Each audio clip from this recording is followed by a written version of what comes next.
You're listening to the Nourish Child Podcast, episode 67. Welcome to the Nourish Child Podcast, a show about childhood nutrition, feeding kids, and dealing with the ups and downs of growing a healthy child. Here's your host, registered dietitian and childhood nutrition expert, Jill Castle. Is your child playing sports? If so, you are probably dealing with snacks. We all know that the sideline snacks at sporting events can be, well, unhealthy.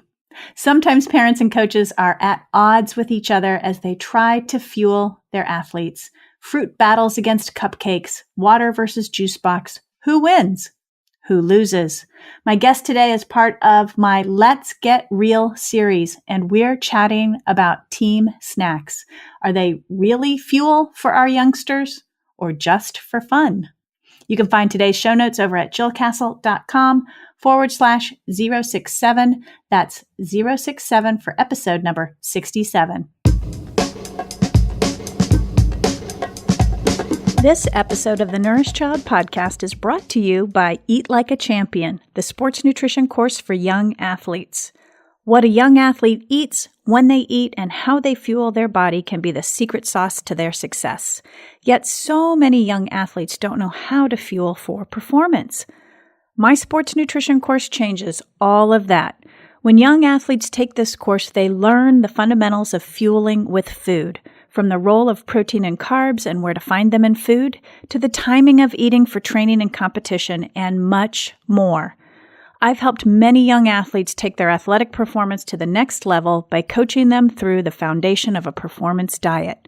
You can find out more at www.jillcastle.com/courses. Hey there, welcome to the Nourish Child Podcast. If you're new here, I'm Jill Castle, a registered dietitian and childhood nutrition expert and host of this show. I'm a working pediatric nutritionist. That is, I see and work with kids face-to-face in my private practice. In addition to my blog, this weekly FaceTime gives me incredible insight on what kids and parents are dealing with, from starting solids and feeding picky eaters to navigating sports and shepherding kids to have a healthy relationship with food.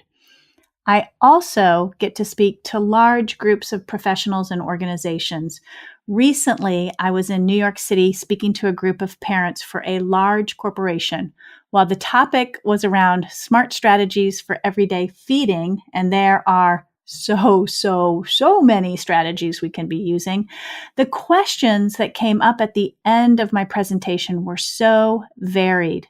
It really made me realize two things. Number one, working parents have the added stress of being out of the home all day, and that impacts the amount of time they have to plan, prepare, cook, interact with their children, follow up on things. It's a real time press. And number two, if they are struggling with feeding or nutrition, they have very limited time to get support and help.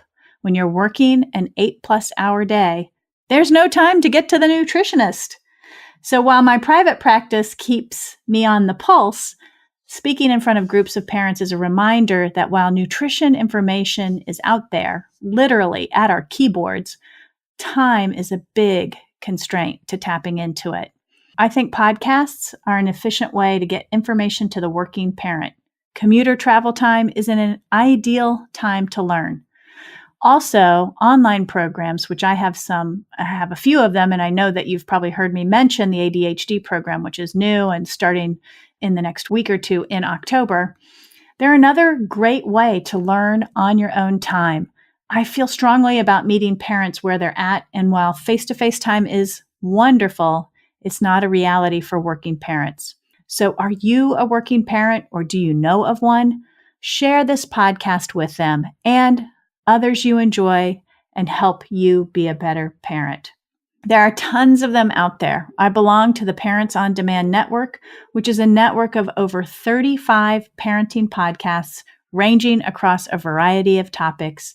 You can find them over at www.parentsondemand.com, and I'll include that link in the show notes. Other news before we get into the show. Let's talk about books. My book, The Smart Mom's Guide to Starting Solids, is now available in print. Woohoo! It's been available in an ebook format for about a year, and I just converted it into a print option. You can get it on Amazon, and I'll put the link to it in the show notes. One of my goals is to get Try New Food, another very popular book of mine focused on positive ways to help children try new food, updated and published in print format too. I'm reworking the book into a reflection workbook style so that readers can journal about their experiences as they read and learn how to help their children try new food. And last, my beloved book I co-authored with Marianne Jacobson, Fearless Feeding, is currently going through a second edition revision. As a book that's over 450 pages long with over 300 references, you can imagine it is a beast to revise. But we are doing it and we are getting close to releasing it. Our target is to launch the second edition in October at the National Food and Nutrition Conference and Expo in Washington, D.C. I know some listeners are healthcare professionals, dietitians, nutritionists who may be at the conference. So if you're planning on being at FNCE, come on by our booth to check out Fearless Feeding and our other resources. Okay, now let's get real. My guest today is Karla Reisch. She lives in the Twin Cities. She's a married woman with 3 boys, a 13-year-old 8th grader, an 8-year-old 3rd grader, and a 5-year-old boy who just started kindergarten. And she has a dog and lives in a multi-generational home. She and her husband built an addition this very past year to include her mom as part of the larger family. And it's been a fantastic experience for them. She'll talk a little bit about it in the show. They're an active family. They bike, they ski. All of her 3 boys play soccer and they all ski. Her oldest one ski races and the other 2 will compete beginning this winter. Karla also happens to be a dear friend of mine. She's a crazy cat. I've known her for decades, lived with her in my early days in the city of Boston, and she was the roommate who always made brownies, ate pints of ice cream, passed cookies out in Boston with me, and always made food fun. So here's my special guest today on my Let's Get Real series. Here's Karla. Hey, Karla, welcome to the Nourished Child podcast. Hi, Jill. Thanks for having me on today. It's so fun to have you on. We've been talking about having you come on the show for, I don't know, a couple months now, I guess, right? It has been longer than I expected.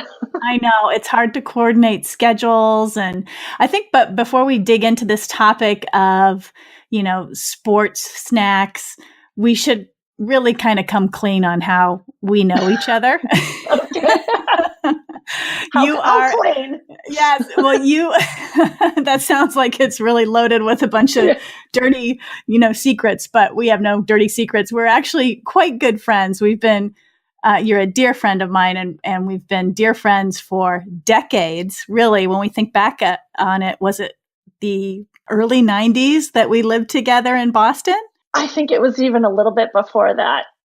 Yeah. Actually, maybe it was early 90s. It's been a long time. Yes, we've known each other for a long time. And you are the reason I'm married to the man I'm married to. So we go, not only are you a dear friend, but you hold a significant spot in my history, particularly as it comes to meeting my husband. But we won't talk about how you introduced me to my husband.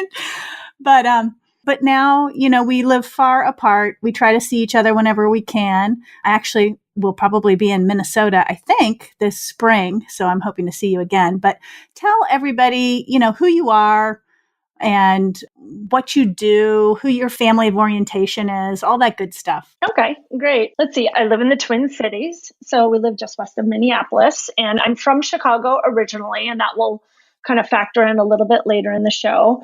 I am married and I have 3 boys. I have a 13-year-old in 8th grade. I have an 8-year-old in 3rd grade, and I have a 5-year-old who just started kindergarten. And we have a dog.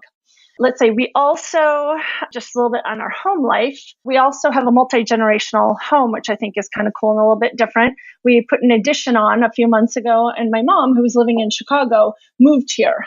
With the whole intention of while she is still vibrant and working and active, she can help with the kids. And then as life transitions, we'll be in a position to help her. So that's a little bit on the home front.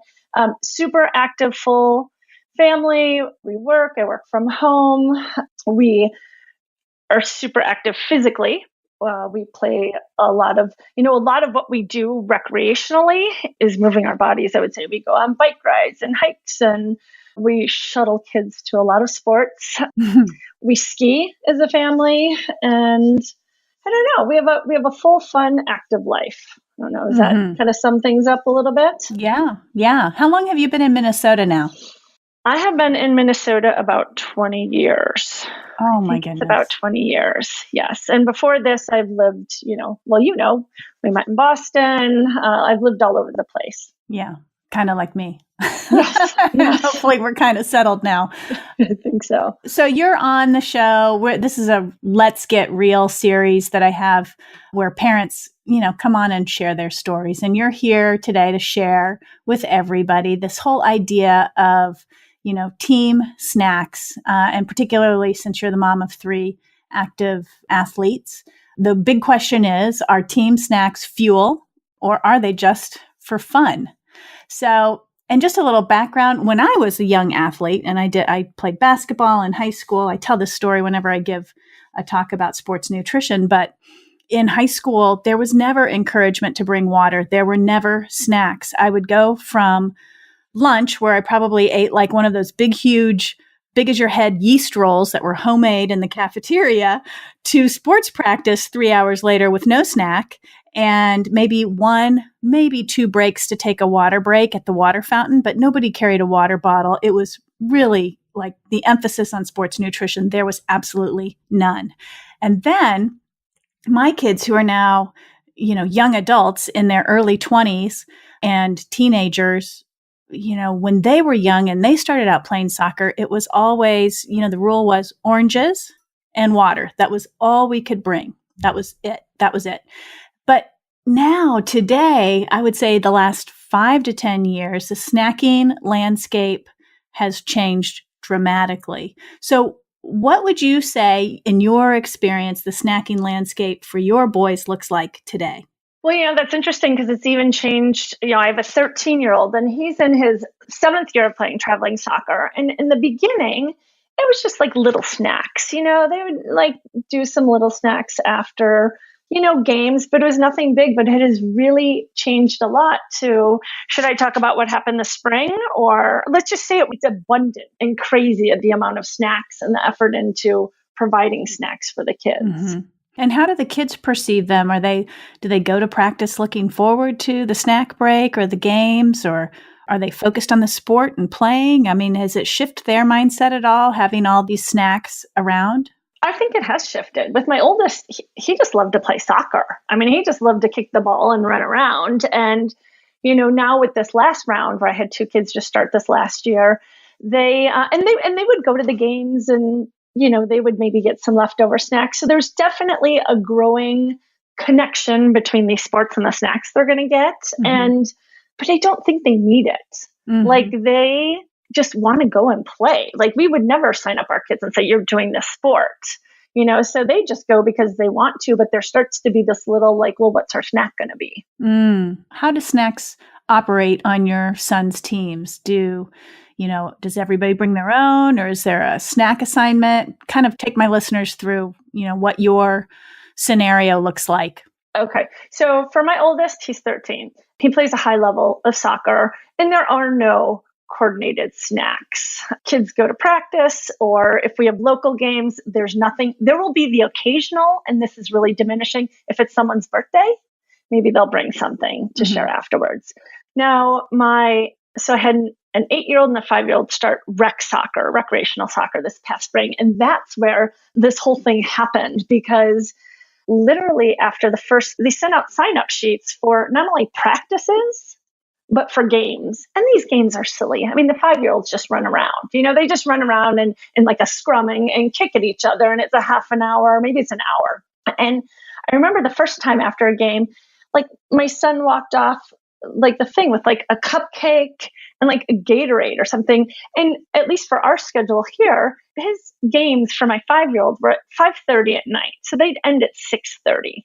And for my 8-year-old, about the same. So the reality is when you have a busy household, they came home from school, we would have a really solid snack, but we didn't always have dinner before. Weren't always able to get dinner on the table at 4:30 or 5. So we'd give them a really solid snack. And then with the intention of like supplementing that when we got home, but then they would walk off the field. I mean, there was a time they would, like my son, and I even snapped a picture because someone didn't believe this, but it was like he had a bomb pop, a sports drink, and a bag of chips.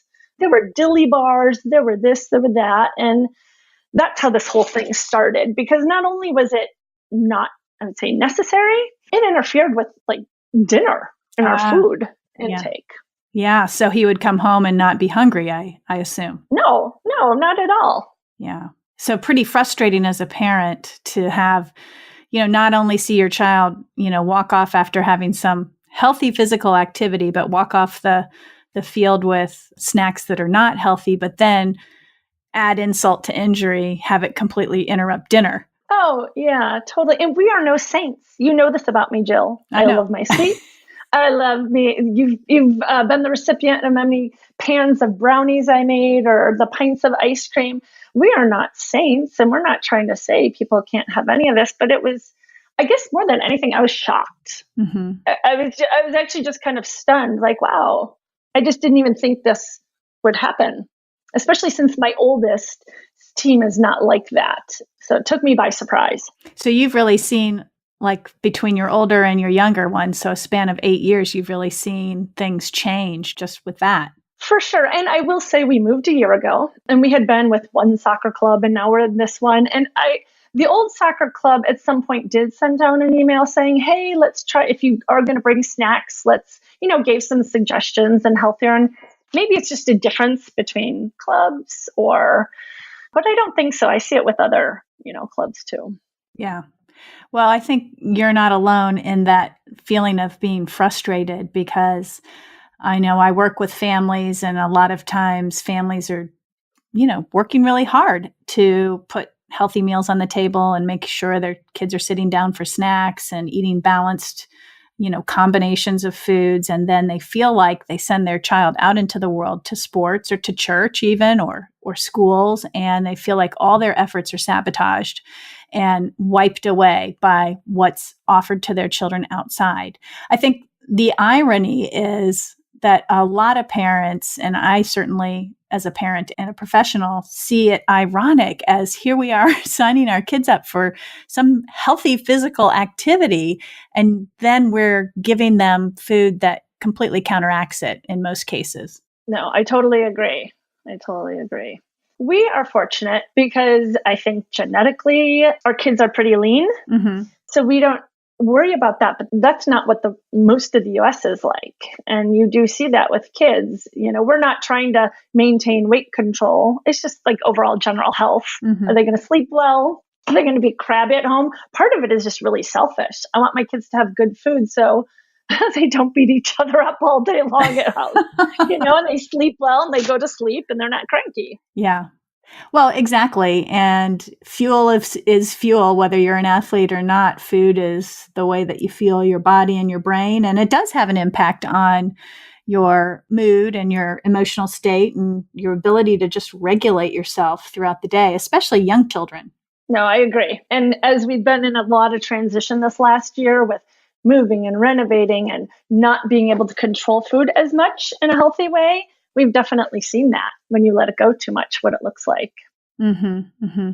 So if you look across the internet, I was doing a little research for this show, and we'll get into some of the more details about how you worked through this issue. But if you look across the internet, you'll see titles of articles that that are along the lines of, I want soccer moms to stop feeding my kids garbage, or bring back healthy sideline snacks, or I saw a title that made me laugh. I brought a healthy snack to my son's game. Bad idea.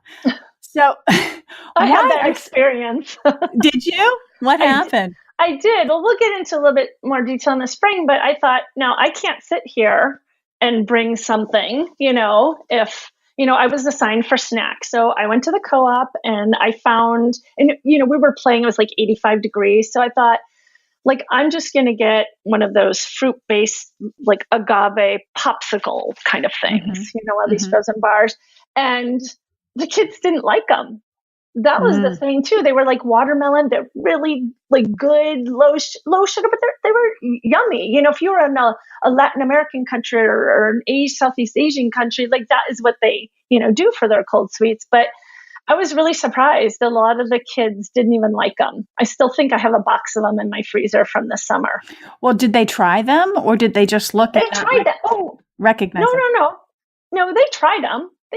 But I think they were just lower. And, other times they'll eat some watermelon stuff. But honestly, I think they're so conditioned that this is a treat that if it's not cookies or ice cream bars or something, they kind of don't want it. So my question then, to follow up with that, what did your child say about those treats that nobody liked?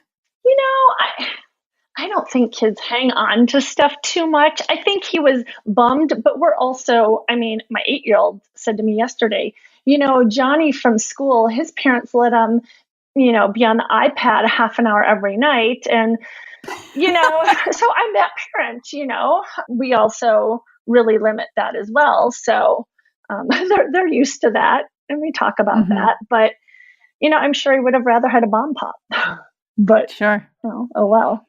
But, what is your response to that? Do you say, well, this is the way our family does it? Too bad, so sad. I don't care about other families. I remember saying to my own kids, you know what? That's the way they do it. That's not the way we do it. I don't really care about what other people are doing with their kids. I only care about you.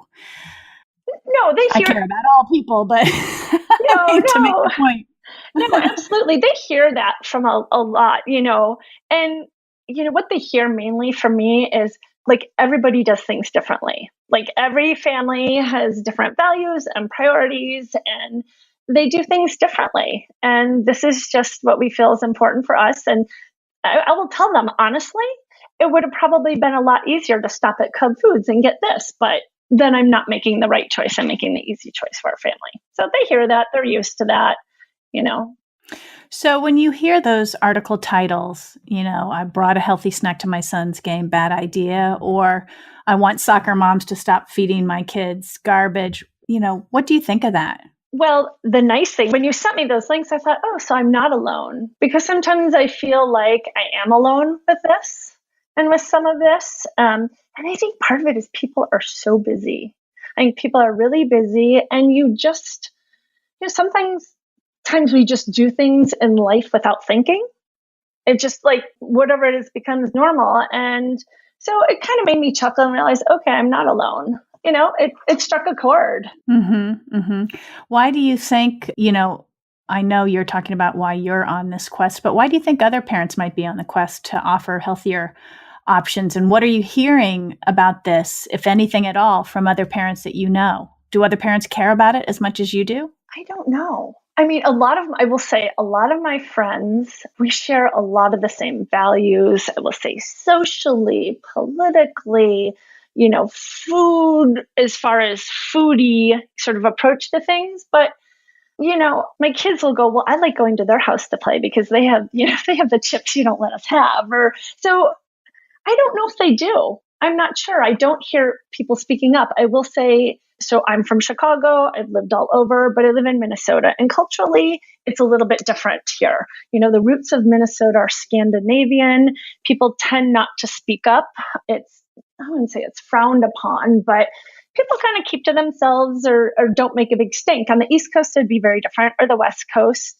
But here, so you don't hear people chattering about it. I do feel like I'm a little bit of that mom right now. And when that mom being... What do you mean? What do you mean by that mom? Like, the The complainer? troublemaker. The troublemaker. The troublemaker? Like even my husband, I was like, I'm going to send an email to our new son's team. And he was like, kind of like he knows it's the right thing, but, you also worry it's going to have an impact on your kid. But I actually don't care so much. I mean, it's stupid snacks. If it were something else, a bigger issue. So I don't know. Yeah, it's tough to be feeling like you're swimming uphill and the only one who's speaking out. It's a lonely place. It is. I think right now, though, I think after my experience with this, and then just right now in our social climate, political climate, I think people are being encouraged to take a stand, do something. If you don't like something, do something, take a risk, be bold. It's worth it, to do that. So I feel like that has helped. And oftentimes once I do things, I think it's also like there are a lot of things people don't talk about in general in life. And once you are that person that gets really vulnerable and shares something, and other people go, oh my gosh, I felt the same way. I think it contributes a lot. It's just scary to do it. Sure. It unifies people and it actually empowers other people to speak out. So let's get real. You did speak up about sideline snacks, and this is what spurred this episode. Here's what you wrote. Dear coaches, I would love to see if there is any interest in making a pivot with treats after games and practices. Very well said, by the way. I know that you both volunteer your time coaching the team, and we appreciate that and might not want to put energy into this. However, if it is of interest, here is a great article by me, thank you, about youth athletes. It could be a great opportunity to educate and help shift parents' thoughts on snacks at games. It's just as easy to bring orange slices, cheese sticks, watermelon, etc. So you did put yourself out there. You wrote a letter to one of your child's coaches. It certainly took some moxie to do that. I know some parents listening want to do that, but may be afraid that it may backfire on them or worse, on their athlete. So you did speak up. And if I have your permission, I'll just read some bits of the response from the coaches. Is that okay with you? Sure. Okay. Thanks. Yeah, absolutely. Okay. So thanks for sharing. As you may have noticed, this is a response from the coach. Many parents like myself are new to this world of children's activities and the snack world associated with it. I think it's naturally easy to pick up bulk-sized chips and the like following a game or practice. We've seen other teams coordinate snacks using dilly bars and cupcakes as a last-minute, ready-to-go option. I feel, in my opinion, these kids are at such a young age that if, as parents or as a team, we don't furnish snacks, the kids will look across the field at other teams and be disappointed. I think we owe it to our children to ensure the experience is fun and upbeat and avoid disappointing our kids who are showing up to have fun. However, I think it could be coordinated at an organizational level and not at a team level. If you'd like to proactively provide a menu of suggestions as to what to furnish, that would be great. I think we already do a decent job of identifying allergy-related items to avoid. If you are willing, feel free to compile a list of healthier recommendations. So that was his response, and you felt baffled by that. What was the part that was sort of baffling to you? I was totally shocked. I'll be honest. I was stunned because also this particular coach almost looks like he could have been a former athlete, like super fit. And I was like, wow, I thought I was sending it to the person who, would be receptive. I guess I never in a million years in my mind, and everybody thinks differently. And maybe I was just clueless. I never even had the thought, oh, my kids might be looking at another field and seeing their snacks. Like that never. And I never thought like it was part of the experience. Like I never thought it was part of the kids' experience. I always kind of thought it was part of the parents' experience to feel needed or whatever, like maybe they just thought they needed to do that. That was part of their thing. So I was just really surprised. I thought, and trust me, I'm usually incredibly direct. And that was like as nice of an email. I rewrote that 10 times so it wouldn't be taken the wrong way. I was just surprised. I was surprised at the response. Yeah, I think for me, when you forwarded it to me and I read it, the thing that really stood out to me again was this idea that kids would be disappointed by not having a treat. I thought, this idea that, kids who are showing up to play a sport are showing up to, of course, they're showing up to have fun, but that there's there needs to be fun food there as well, unhealthy snacks or wwhatever. That really jumped out at me too, because I thought, gosh, if the coaches have this mentality, that's a real challenge to overcome. I was, just even being on this call with you and realizing what it was like when your kids were young and how it's changed. I feel for this coach now, to be honest. Like, this is just what he knows. I think his kid that was on the team with my son, that's his oldest. So he's 5 years old, So I think it's just changing what the norm is. But what do you think is behind the change? What is that? I don't know. And that is interesting too, because I feel like, at least when I grew up, my mom, we were actually pretty healthy, but we had ho-hos and she would get some of these things. But I feel like with health and nutrition, there's so much good information out there. Like it's so present in our world right now and in our culture. I don't know. I know it's baffling to me too, because it's like, what, in my work with families, sometimes what comes up is this notion that we have to be making our kids happy 100% of the time. And that translates to making sure they're eating the foods that they like to eat at dinner and at lunch and at breakfast, and that they're getting the snacks that they want, and that they're, accommodated all the time. And I'm wondering if that's like a fundamental shift in the parenting mindset that is sort of leaking into, the sporting field. I hadn't thought about that. But that's a good point. I think we undermine the capacity and the capabilities of our kids and their resilience when we cater to them like that, when we think that they won't be happy playing a sport for an hour without a cupcake at the end. Mm-hmm. I think kids can be perfectly happy and perfectly fine. And I know as a sports nutritionist, they don't, if they're working for under an hour, running around, they don't need anything extra. So I want to read this study to you, and I want to get your reaction on this. So from your home state, a study from the University of Minnesota found that despite burning more energy than non-athletes, kids who participate in youth sports often end up consuming more calories than they expend, and a lot of it is junk food. The researchers looked at the approximate calorie burn of young athletes aged 6 to 16 years old during 60 minutes of light, moderate, and intense physical activity. An 8-year-old boy at an average weight for his age would burn approximately 150 calories in an hour of continuous, intense activity. So considering the amount of standing around during games and practices, the actual calorie burn is likely even lower. How do you react to that? What is your reaction to that information? It's really interesting to see it like that. Just even having that information, I feel like, I wonder if people would look at it differently in the realities. Okay, so I have an 8-year-old. He plays U9 soccer. His games, I think, are 2 20-minute halves. Okay, 2 20-minute halves. And they don't just have, 7 kids. They probably have a roster of 10. So they're not playing that whole time. So what do they end up playing? 25 minutes? I don't know. A half an hour? So this doesn't surprise me. Mm-hmm. This doesn't surprise me. And if you think about your average cupcake or your dilly bar, you're looking at 200 to 250 calories. And that's just an off the top of my head estimation, depending on the size of the cupcake. But you can see there's, we're basically wiping out any energy burn for sure. We're overcompensating for the energy burn. Obviously, getting out, fresh air, moving your muscles, all that stuff is good stuff. And that's a benefit that doesn't get wiped away. But, it makes me wonder, are we over snacking some of our youngest athletes? Oh, I think so.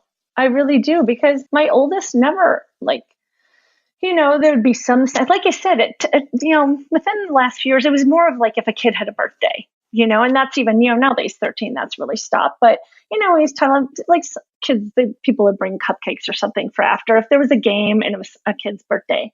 But otherwise, they didn't have snacks. They didn't have snacks after it, and he did just fine. So I don't know. I will just add that team sports have gotten to be, they've transitioned quite a lot. It's a big deal now. It's pretty extensive, the programs that they've put together. Mm-hmm. It's not like when we were young, or even probably, I'm guessing, when your kids were much younger. So therein lies the irony again. If you're going to invest all that time and attention and effort in developing these amazing programs for kids, why the heck wouldn't you pay attention to nutrition? Yeah, again, now my 13-year-old, he plays at a high level soccer. It's kind of like an academy level. And it is a great program. They incorporate sports psychology, sports nutrition, injury prevention, agility training. So they look at the whole thing, but that's not your typical, I think it would be just as easy for some of these clubs where, who knows what kids want out of it. It can be anything, but it'd be great to send out a little, an article on something, help people. Parents are busy. They're trying to do all the right things by their kids. Right, right. What do you think parents can do to help their kids navigate and contend with, the reality of unhealthy sideline snacks? I know that's a hard question, huh? That's hard. That's hard because when you look at their brain development and where they are, they're not thinking long term. They're not thinking, they're caught up in the moment and they're going to grab whatever. What I did when things got really bad, and there were times where, after a game, it was the dilly bar and the, this and the this, I would say pick one thing. And there was a lot of grumbling about that, and it's easier to say whatever, but there was a lot of grumbling. They would do that. My oldest, I don't have to worry about. I actually think that systematically trying to change it is better. But, because we've talked to our kids, they know. I think if there were little articles, they hear us all the time. So I don't know if there are articles or little things for kids to read themselves. Maybe it's taking it in from a third party. They would appreciate it more. Are you going to ask me about the next step that I did with the club? Yeah. Follow up. Complete the loop. Tell us what happened after that email exchange. So at the end of season, there was a little tournament event. I saw the director of recreational soccer at the thing. And of course, my husband's like, oh no, she's going to go do it. So I went over and introduced myself. Of course you did. And told them what happened. And I kind of said, hey, I got 2 kids playing rec. I sent this email. And I was super nice. He's like, wow, I've never even thought about that. And he's newer to this position. So, and I don't know his background, but he was like, wow, I'd never even thought about that, but open to it. I said, oh, interesting. And I said, well, I know, at the last club we were at, they sent out an email, suggesting and recommending healthier snacks. So I asked them, would you like me to forward the email that I sent? I included a link or two to kind of the ideas behind it and why it's good to address it, and then some suggestions for snacks. So he said yes. And then in the meantime, one of my kids is starting traveling soccer with the same club, and I had met the director of the program. So, I actually put off sending this email for quite a while. So I sent it and I CC'd the guy who's director of player and coaching development. And I was pleasantly surprised with the response because he was the one that responded and said, I'm totally behind this. I love it. But he said, we'll take it to the next board meeting. So, it's a new club for us. If it were me, I'd just say, hey, everybody, let's do this. But I don't know how the organization works. But I was pleasantly surprised by that. Yeah, no, I think that's great. I think it's a real payoff when you do speak up and you at least get some people to entertain the idea and think about the possibility of changing and what that looks like and how to implement it. I was going to say earlier when you spoke about, what you do individually with your own kids and doing it on a more systematic level, on a higher level, I think takes a lot of pressure off of the parents too.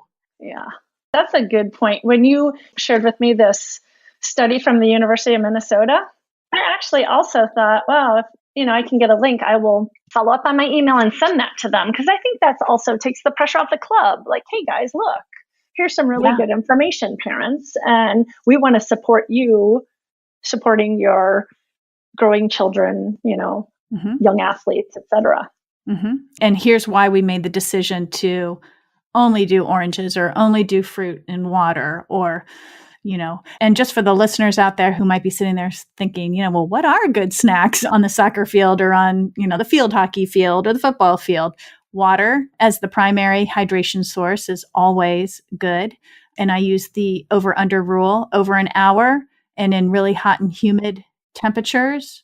You can move to a sports drink, and that's to replace the electrolytes and give a little carbohydrate to keep those muscles and the energy level up and the muscles fueled, but no more than 12 ounces. And if you're in an all-day tournament where you're competing in the morning and then competing in the afternoon, of course, you can repeat that scenario. If you're exercising intensely in hot, humid weather over an hour, you can, move to a 12-ounce sports drink in the afternoon.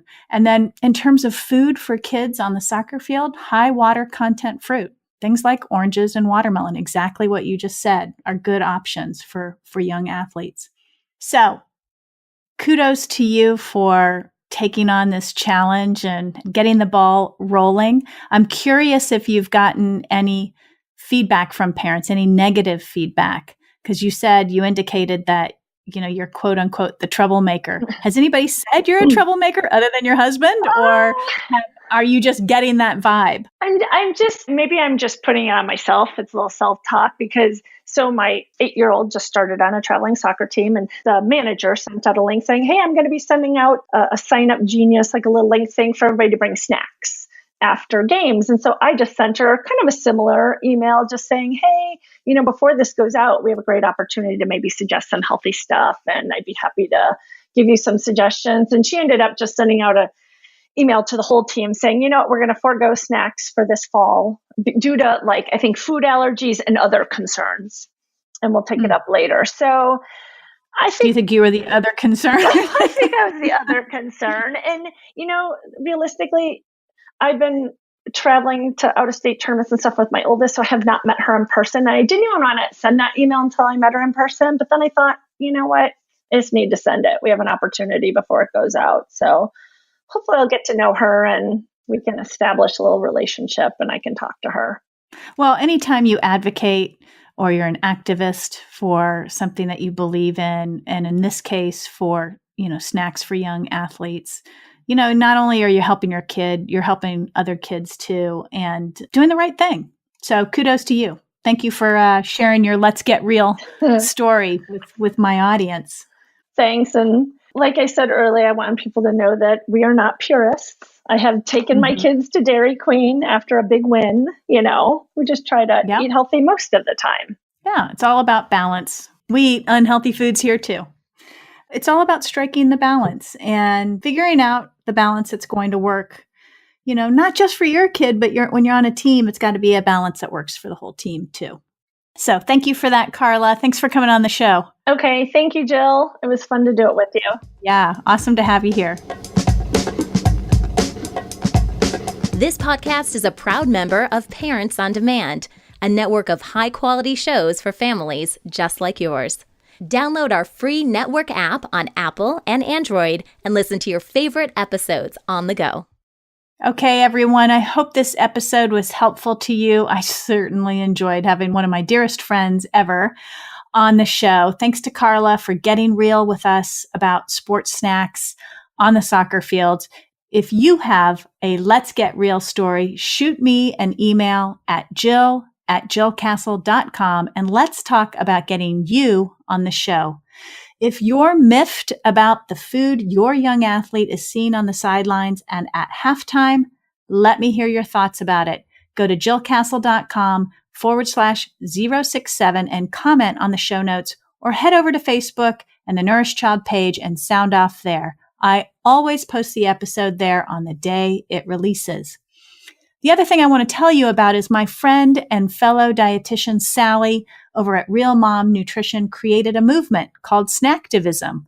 I'm going to include the link in the show notes to her post on what Snacktivism is. But basically, it's about putting unhealthy snacks in their place and making fruits and veggies the default go-to snacks for young athletes. For those of you interested in learning how to become a snacktivist, Sally has a guide called the Sports Snacktivism Handbook. I'll include that link also in the show notes. I'm an affiliate of her book, which means if you click on the link in my show notes and you purchase the handbook through my link, I will get a small commission. I also have a gift for you. You can go to www.jillcastle.com/067 and get a free list of 70 snacks for young athletes. So go to jillcastle.com/067 to get your copy. As a reminder, the best and most helpful way you can help this show, the Nourished Child Podcast, grow and reach other parents is to subscribe to the show on iTunes or Android. You can find the new Nourished Child Podcast everywhere you listen to podcasts.